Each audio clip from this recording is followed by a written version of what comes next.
আমার বয়স একদিন বাড়লে আমার স্মৃতির বয়স 21 দিন কমে যায়।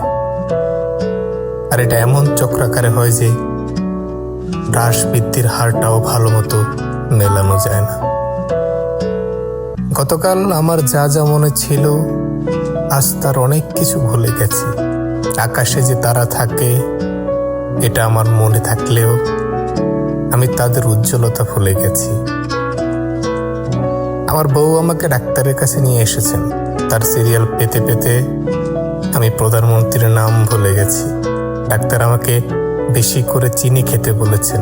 বাসায় এসে আমি চিনির বদলে 11 চামচ লবণ খেয়ে ফেলেছি। আমার শরীরের বয়স বাড়তে থাকে, আমার স্মৃতির বয়স কমতে থাকে। বছর ঘুরতে না ঘুরতে আমার স্মৃতির বয়স হয় 2 আর আমার বয়স 38। আমি আমার বাসার ঠিকানা বলে কোথায় যেন চলে এসেছি। আমি কোথায় যেন বসে ভাত খাচ্ছি।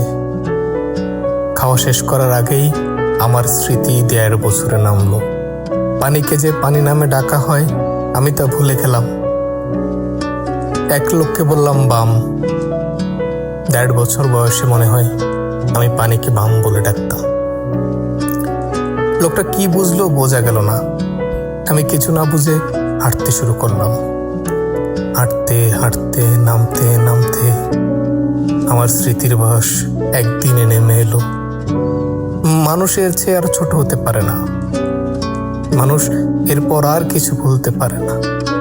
আমি হাসতে ভুলে গেছি। যাদের দেখে আমি হাসতে শিখেছিলাম আমি তাদের চেহারা ভুলে গেছি। আমি ভুলে যাওয়া চেহারাগুলোর কথা ভেবে কাঁদতে শুরু করলাম। আমি কি এক ভয়ে কাঁদতে থাকলাম। এটা আমাকে কেউ শিখিয়ে দেয়নি। এটা আমার রক্তের মধ্যে মিশেছিল। না থাকলে এই পৃথিবীতে যে আমি কি করতাম।